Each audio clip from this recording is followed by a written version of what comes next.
Hey guys, it's Mike here with your American Idol Commentary Season 10 New Orleans Auditions.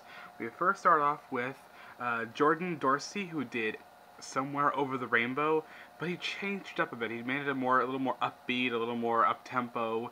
He made it more contemporary, I think, in my opinion at least.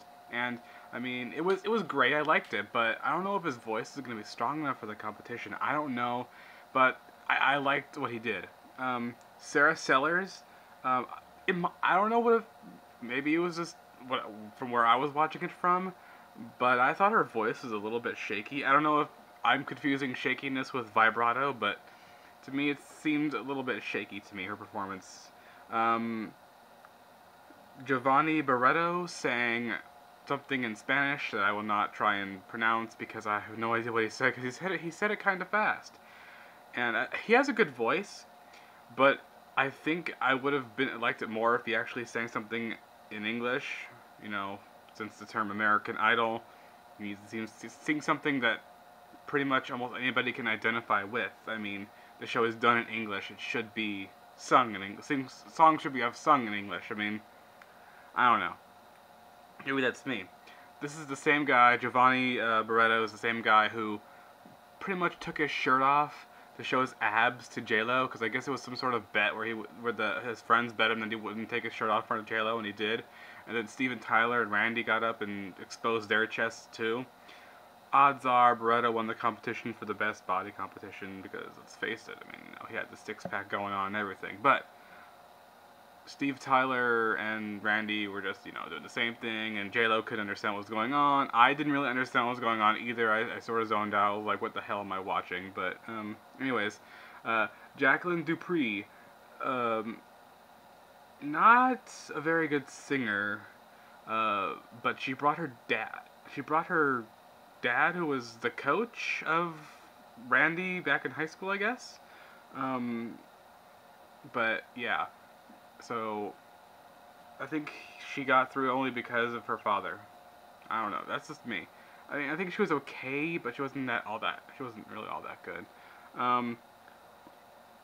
Brett Lowenstern, I love this kid. He is truly amazing. His version of Bohemian Rhapsody was pretty good. I really liked it. I like his analogy. He said he was one red apple amongst a bunch of green apples or something like that. That was a really good analogy for that. But he said he's been bullied and picked on and everything, and for him to go on American Idol and do this and prove that he has, star quality, it's just, it's amazing. And it really shows that, no matter what you look like or no matter what you are, you can achieve great things. And I hope Brett Lowenstern makes it far in this competition. Gabriel Franks, yeah, no. Couldn't even peel his number tag when he was struggling with. He was like, I can't do it. Yeah, so he couldn't even do that part right. He seemed kind of overconfident and cocky to me, which kind of killed him for me right off the bat. I didn't really like that. And then they showed a whole stream of horrible auditions. The girl with the big puffy afro, and the guy dressed up like some sort of medieval jester thing. I don't know what he was wearing, but yeah. And then Alex did Proud Mary. I'm like, yeah, I can see why they canceled Idol Camp too. I agreed with what Steven Tyler said. Yeah, Idol Camp, never a good idea. You should never go to Idol Camp if they're teaching you how to sing like that. That was just awful. JC or Chasey Batto, I don't know I don't know how to spell his name. I wasn't paying attention to when the name flashed. It flashed kind of fast. But he's only 15. But he's great. His voice was absolutely incredible for a 15-year-old.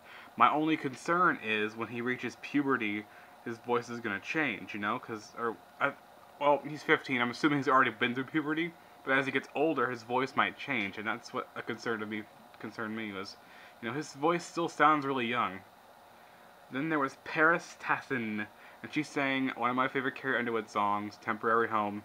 And she did the song justice only because of her daughter, who was born with, I forgot, hypo something. I don't remember what she had, but it was still very inspirational, and I love that song. Temporary Home, that was probably the perfect song for her to sing. She didn't sing as good as Carrie Underwood, of course, but it was still an incredible audition for her. So that's pretty much wraps up the New Orleans edition. It was only 1 hour this week instead of 2 hours, but I mean today or last night instead of 2 hours. But hey, I mean it was still a good show. I like Steven Tyler and I like J-Lo a lot. I think they're going to be a great fit for the competition, and I think American Idol may become a little bit better because they're there. J-Lo at the end came out and hugged the girl of Paris's daughter, and I thought that was very sweet. I don't think Paula would have ever done that, but I mean, J-Lo's more of the mothering kind of nurture kind of gal, but she's still honest and upfront, and she's loosening up a little bit more. She's not, saying yeah. She's not having a hard time saying yes anymore. Someone's dubbed them as the nice judges, like everybody's nice. I wouldn't say they're nice. I'm just saying they're fun. They're fun to watch. And they're still completely honest to these contestants. I mean, they know when they're bad and they know when they're good. I don't think they're shallow or they're gonna put people through because they pity them or whatever. But I'm glad they're adjusting nicely to the roles that they've been given. And I like how they're showing more of the actual auditions, like good singers rather than the really crappy bad auditions. I'm glad that they're doing montages of the bad ones and then sprinkling a few of the bad ones in between, because like all the past seasons it was usually a lot of the bad ones and a very few of the good ones. I like how they're doing it this year. I think it's a lot better, and I think it's a lot more entertaining that way. Even though, don't get me wrong, the bad auditions occasionally are funny, it's just that too much of them, it gets kind of overkill. So the good singers, I'm glad we're getting used to the good singers, and I'm glad we're getting a sprinkling of the bad, terrible singers. So that's pretty much it, guys. Next week, American Idol is going to be in Milwaukee. It's their first time to ever be in Milwaukee. So hopefully they find a lot of good kids or adults that can sing in Milwaukee, and it should be an interesting trip because it's their first time there, and we don't know what to expect. So I'll see you guys later.